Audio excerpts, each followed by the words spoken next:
Cheesy the Podcast, presented by Just Cheesy Productions.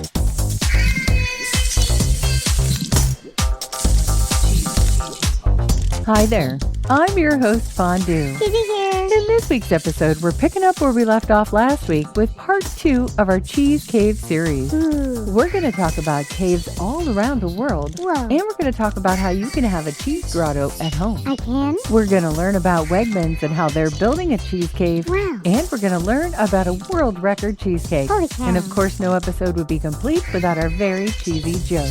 Joke. Stay tuned for episode 151, Grotto, on Just Cheesy the Podcast.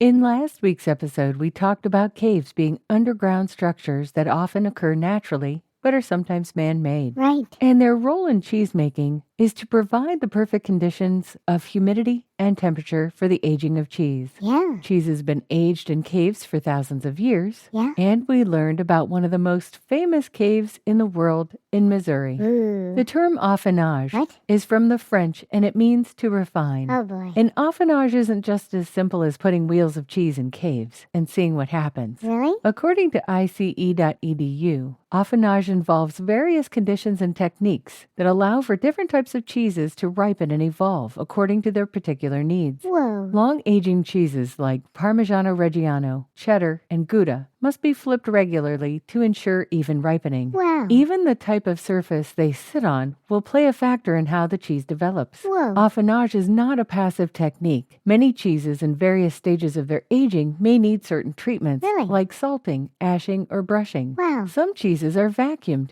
to reduce the presence of cheese mites. Ew. Washed rind cheeses need washing Yeah. with things like brine or other solutions. Whoa. Blue cheeses are pierced, and that opens up the oxygen pathways for blue veining to grow. Wow. Cheeses like manchego may be rubbed with olive oil to create a lack of oxygen on the surface. Yum. Affineurs typically have to know the atmosphere of the aging facility, and they are able to make adjustments as needed. Whoa. According to cheeseorigin.com, one of the world's largest cheese caves is in Roquefort, France, and it spans around 2 miles. Holy cow. And it's been around since about 1070 AD. Wow. According to coconutsotr.com, you can visit the famous Roquefort cheese caves. Ooh. The Roquefort Society cellars houses about 60% of the world's Roquefort cheese. Whoa. This cave system has been around and has been producing Roquefort since 900 CE. Holy cow. There's even archaeological evidence of this cheese being produced in the area as far back as 2000 BCE. What? We're getting ready to butcher some French here. Oh my. It's south of the Millau Oh, boy. Viaduct, which is the world's tallest bridge. Ooh. The Société Fromagerie is located at the top of the village. Ooh. They run tours year-round,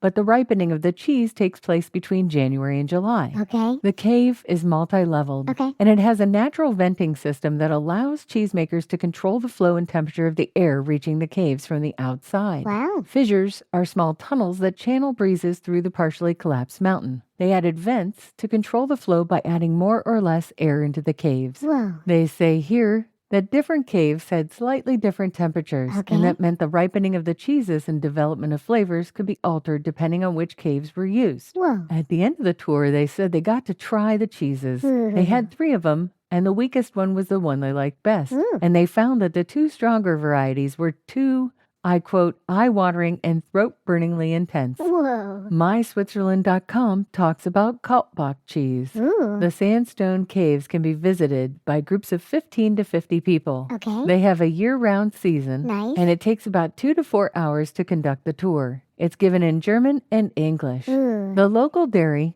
Molkerei Gestadt, Oh boy. in Switzerland, houses about 3,120 wheels of cheese. Whoa. It weighs about 30 tons. Jeez. And if you stacked all the wheels on top of each other, they'd be 270 meters high, or around 800 feet. Holy cow. They say there's so much cheese there, you'd smell it before you'd see it. They say it's less cheese cave and more cathedral. Whoa. They have candles lighting the space and choral music setting the tone. Ooh la la. And they make just one type of cheese there. Really? Berner Holbenkass. Okay. It's a salty, hard cheese, and it's been made in the region since 1548. Wow. They say they're stacked floor to ceiling on shelves, and they're categorized by numbers, Oh. like a glorious cheese library. Nice. The cheese has to be aged at least 18 months, but they say the best ones are between 2 and 3 years old. Ooh. But this cheese cave also houses the world's oldest wheel of cheese. Whoa. It's 150 years old. Holy cow. It was found in the cellar of a farmer's house during construction. Oh. They say it's ugly and brown,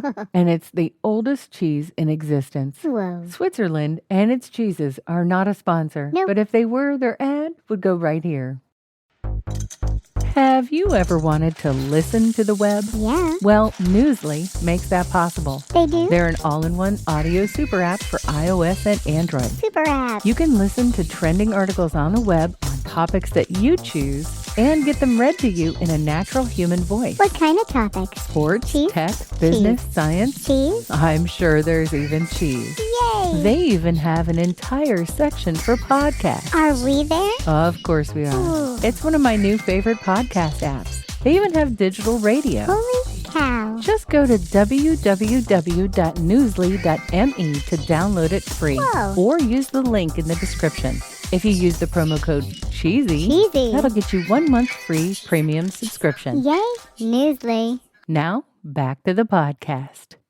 According to foodandwine.com, Cheddar Gorge Cheese Company has a cave of its own. Nice. They have 3 storerooms. Okay. 6 months for mellow, Ooh. 15 months for extra mature, Ooh. and 30 for vintage. Yum. The first mention of these caves were dated back to 1170, Whoa. when King Henry II purchased more than 10,000 pounds. Holy cow. The cheese was officially named cheddar in 1500. Oh. In 1625, access was limited to royalty. Oh my. CheddarGorgeCheese.com has an online selection, and it has the history of cheddar cheese on their website. Nice. According to snowdoniacheese.co.uk, they were founded in North Wales in 2001. Nice. In 2020, they searched for the perfect setting to create a cave-aged cheddar. Ooh. They discovered a former slate mine, and they discovered natural caverns surrounded by the mountains of Snowdonia. Ooh. They found it to be a great environment for aging cheese. Nice. They developed a cheese called Rockstar. Rockstar. It's a creamy textured cheese that's aged for 18 months. Whoa. They say it has a savory aroma and a delicate flavor. Yummy. According to turismoasturias.es, Oh boy. there is something called Quesu Cave. Ooh. There's a cave exhibition there that shows the present and past of Cabrales cheese. Nice. It has a guided tour that lasts about 45 minutes. The tour is 2 parts of 20 minutes each. Okay. The first part takes place in a natural cave. Ooh. And the second is a presentation of how the cheese is made today in a cheese factory. Nice. Of course, no visit to a cheese tour would be complete without a tasting. Ooh. A relatively recent cheese cave was built for Wegmans. Nice. In 2017, they created a high-tech building that mimics the environments of the famed cheese caves in Europe. Whoa. It was said to be one of the first facilities for supermarket chains in America. Ooh. According to supermarketnews.com, the 12,300 square foot building houses a brie room and 7 caves where soft cheeses and wash-drying cheeses are housed. Nice. Did you know you could have your own cheese grotto? Your own cave? And no, I'm not talking about digging a hole in the ground in the backyard. Oh. Okay. It's a box All right. designed specifically to store an aged cheese. Ooh. The cheese is stored on wooden shelves. Okay. And you have a brick that you submerge in water and then you place it in the bottom. Ooh. And it provides the right humidity to keep the cheese from drying or molding. Ooh. They say you can store cheese unwrapped on your kitchen counter, Okay. but if you have the space, you can put the whole thing in the fridge for even longer shelf life. Ooh. According to Eater.com, though, they say it's also elegant. They say the removable shelf doubles as a serving platter. Oh. Let's say you don't have a root cellar Nope. and you don't want a little wooden box. Okay. Well, CheeseGrotto.com gives some suggestions for your refrigerator. Okay. They say you can store well-wrapped cheeses in a plastic food storage tub loosely covered with a lid. Okay. That'll help to protect the cheese from the drying air of your refrigerator. Oh. It's time for my favorite segment. This week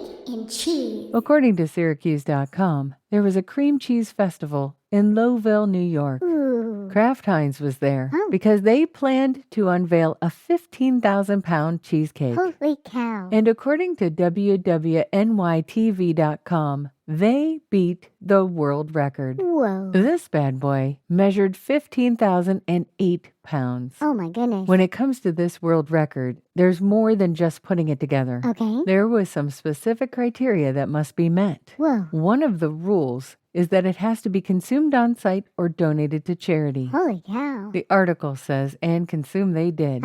Portions of the cake rolled out on hundreds of little dishes. Whoa. And the remainder of the cheesecake went to food banks. I'm ready for a joke, Fondue. Okay. Why did cheese write a book in a cave? No clue. Because it wanted to add more depth to the characters. Oh. Get it, depth? Ha ha ha. It's a cave? Yeah, I get it. It was dumb. I don't think it was that dumb. Yeah. But I do think it was a little bit cheesy.